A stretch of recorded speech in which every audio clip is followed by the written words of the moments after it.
From the Fox News deck this Thursday afternoon, the President of the United States, Donald Trump, this morning engaged in what critics are calling sexist cyberbullying in tweets at the MSNBC anchor and Morning Joe co-host Mika Brzezinski and Joe Scarborough.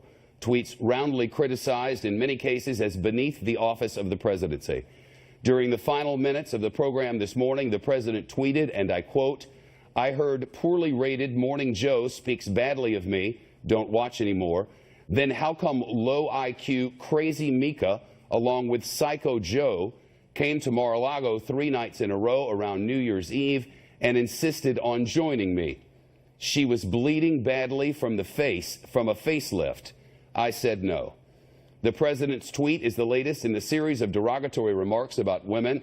During a presidential debate, the president said of the moderator and then Fox News Channel anchor, Megyn Kelly, that you could see there was blood coming out of her eyes, blood coming out of her wherever, after a question she posed about his past disparaging remarks against women. There were also Donald Trump's remarks about what he can do to women during a hot mic recording of him speaking to then Access Hollywood's Billy Bush. Mr. Trump said aloud, and I quote, "When you're a star, they let you do it. You can do anything. Grab them right in the genital area. You can do anything." He actually spoke a profane word for genital area, as I'm confident you're aware. For those remarks, the president later apologized. The White House is not apologizing for today's presidential tweets, which it has previously announced should be considered by all official statements of the President of the United States. The press secretary, Sarah Huckabee Sanders, said, and I quote, "I don't think that the president's ever been someone who gets attacked and doesn't push back. There have been an outrageous number of personal attacks, not just to him, but to, frankly, everyone around him. People on that show, meaning Morning Joe on MSNBC, have personally attacked me many times. This is a president who fights fire with fire." What critics call the cyberbullying sexist aspect of the tweet, she did not address. The First Lady launched 5 months ago an anti-cyberbullying initiative. Today, her press secretary issued a statement that reads in part, "As the First Lady has stated publicly in the past, when her husband gets attacked, he will punch back 10 times harder."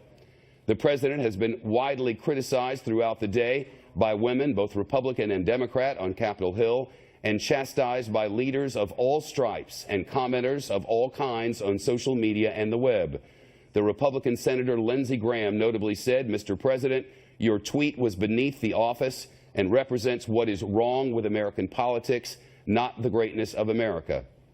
As I reported, the presidential tweets were the focus of the news conference moments ago. John Roberts is live at the White House. John? And clearly, Shep, there is a lot of history here, personal history, and a big backstory to the relationship between President Trump and the two hosts of this morning show. They used to, it would appear, have a good relationship. There are reports that both of those hosts were at his New Year's Eve party at Mar-a-Lago. But the White House is kind of portraying this as what happened this morning was a last straw when Mika Brzezinski suggested that the president was lying about his agenda, quote, destroying the country. That's when the president fired off that tweet. And Sarah Huckabee Sanders at the Daily Press Briefing just a short time ago, giving the first question to me, asking her, and I asked her, given the response from the president's backers, the president's supporters on Capitol Hill, whether he might have gone too far with what he wrote this morning. Listen to her response. I don't think so. I mean, I think that the president has been attacked mercilessly on personal accounts by members on that program. And I think he's been very clear that when he gets attacked, he's going to hit back. I think the American people elected somebody who's tough, who's smart, and who's a fighter. And that's Donald Trump. And I don't think that it's a surprise to anybody that he fights fire with fire. No shortage of response from the president's colleagues on the Republican side from Capitol Hill. You showed Lindsey Graham's response. Susan Collins of Maine said this has to stop. There needs to be civility. Orrin Hatch said that he had a problem, not necessarily with the president's tweeting in general, but with this particular one, calling it a, quote, dipsy doodle. And the Speaker of the House, Paul Ryan, asked at his weekly press availability, saying this morning, "I don't see it as an appropriate comment." This idea, though, that it was beneath the dignity of the the office, something that was said not only by Lindsey Graham, but by Senator Ben Sasse as well. No question that Sasse does not necessarily share the same views of the president. They're not particularly close.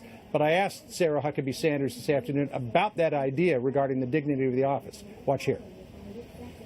A couple of the criticisms from supporters of the president have been that this particular tweet was beneath the dignity of the office. Where does the president draw that line on the dignity of the office?